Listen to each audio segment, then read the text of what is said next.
আসসালামু আলাইকুম। একটা টপিক শেয়ার করি আমি গ্রামের। আমরা যারা গ্রামে বাস করি,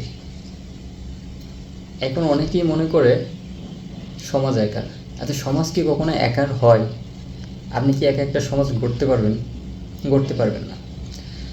সমাজ বলতে আমরা বুঝি একটা পাড়ায়, একটা মহল্লায়, একটা গ্রামে আমরা যারা বসবাস করি তাদেরকে নিয়ে তো একটা সমাজ হয়, তাই না?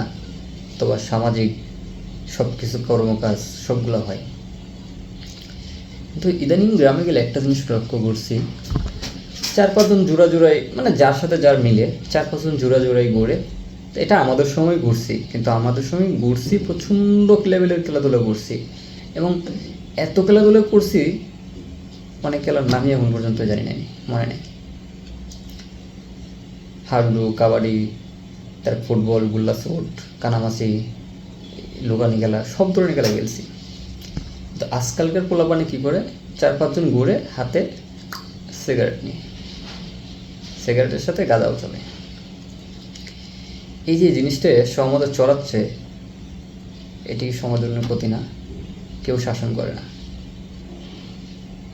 বিশেষ করে এটা ক্লাস 6 থেকে ক্লাস 10 পর্যন্ত অনেক লেভেলের। এটা এতটাই ভয়াবহ যে বলে বোঝানো যাবে না। তো সমাজ একার বলতে না, সেটাকে জন্য বললাম এমগুলি। ভাই, আমরা যারা সিনিয়রিটি তো একটু মেনটেন করা উচিত। তুমি আমি যে সিনিয়র হয়েছি সমাজে, সেটা তো একটা শাসনে দেখাতে হবে ওদের যে আমরা সমাজে সিনিয়র আছি, শাসন করা উচিত, তাই না? কিন্তু আমরা সেটা করি না। আজকাল শাসন করবে কেন? একজনকে জিজ্ঞেস করলাম, ভাই তোরা কিছু বলতে পারোস না? সে বলে, কী বলবো?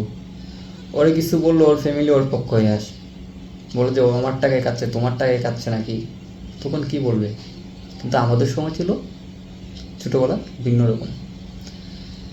আমরা তো ভয় পাইতাম গার্জিয়ানকে, এবং আমার চাচাতো ভাইকেও ভয় পাইতাম, বড় ভাই যারা ছিল বাড়িতে তাদেরকে ভয় পাইতাম তখন, এখনও ভয় পাই। তাদের সাথে যারা বন্ধু মহলটা চলতো আমরা তাদেরকেও পর্যন্ত ভয় পাইতাম। কিন্তু আজকাল পোলাপান পাশে এসে বসে থাকে সিগারেট খাওয়ার জন্য, সুযোগ খুঁজে কখন গিয়ে যাইবার, কখন সিগারেট খেতে পারবো। আর আমাদের সময় কী করতাম, মার্বেল খেলতেছি, দেখতেছি হাসতেছে, এই মার্বেল রাইকাই মাঠে দৌড়। তাই আমাদের সামাজিকভাবে সচেতন হইতো, বিশেষ করে গার্জিয়ানদেরকে। আর না তো ভবিষ্যৎ আমাদের খুবই অন্ধকার। বিশেষ করে সামাজিকভাবে মান্যতাটা কেউ কাউকে মানে না এখন। আর এটার জন্য দায়ী কিন্তু আপনি, নতুন গার্জিয়ান, তো আমরা যারা আছি। তাই আমি জানি না দেশের প্রতিটা গ্রামের এই অবস্থা কিনা। তাই আমি বলবো সবাইকে, সামাজিকভাবে সবাই সচেতন হন, ইউনিটি গড়ে, জুনিয়রদেরকে বোঝান যাতে জিনিসটা প্রতিরোধ করে। এখন এমন পর্যায়ে আছে, এমন না যে তাদেরকে বুঝাইলে বুঝবে না,